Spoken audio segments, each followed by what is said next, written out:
தரிசனம் பகுதி 115. அவதார நாயகன் அரங்கனே.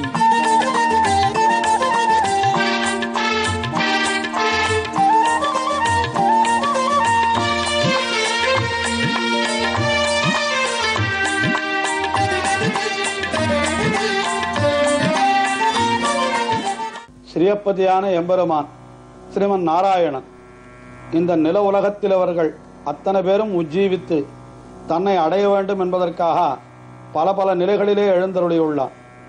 அதிலே அர்ச்சாவதாரம் என்கின்ற நிலை மிக உயர்ந்தது என்று சொல்லுகின்ற பொழுது, என்றைக்கோ எம்பெருமான் அவதாரங்களை எடுத்ததும் இதே நில உலகத்தில் தான் என்றாலும் அந்த எம்பெருமானை அந்த அவதாரங்கள் எடுத்த காலத்திலே இருந்தவர்கள் சேவித்திருக்கலாமே தவிர அதற்கு முற்பட்டவர்களும் சரி அந்த அவதார காலத்திற்கு பிற்பட்டவர்களும் சரி அவனை சேவிக்க முடியாது. ஆகையினாலேதான் எம்பெருமான் அந்த விபவ அவதார காலத்திலே தான் கொண்ட திருக்கோலங்களை என்றைக்கும் எல்லாரும் சேவிக்க வேண்டும் என்பதற்காகத்தான் அவன் அர்ச்சாவதாரமாக எழுந்தருளியிருக்கின்றான் என்று அருளி செய்கின்றார்கள் ஆச்சாரியர்கள்.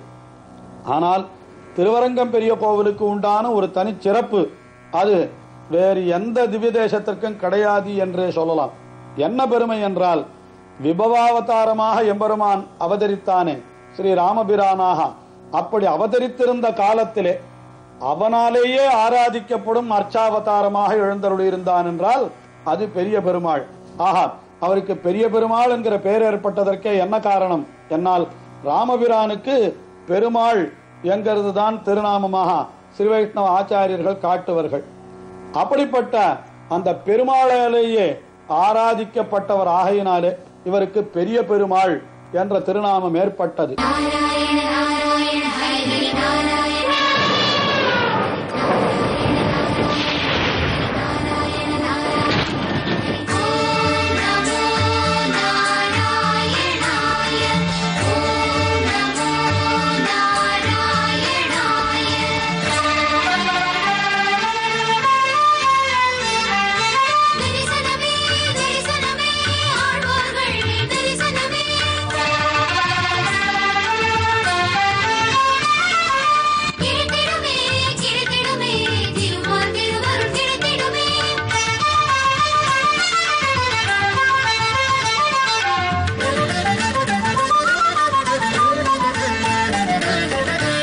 தரிசனம் காண வாருங்கள் ஆழ்வார்கள், தரிசனம் காண வாருங்கள்.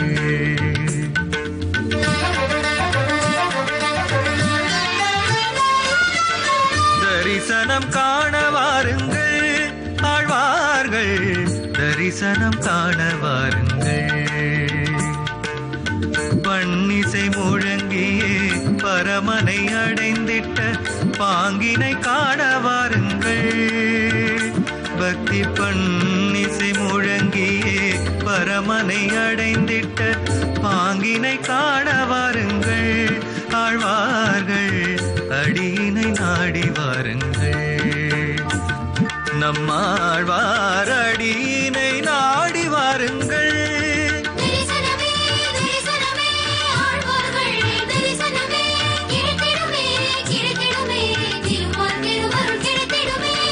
தரிசனம் காண வாருங்கள் ஆழ்வார்கள், தரிசனம் காண வாருங்கள்.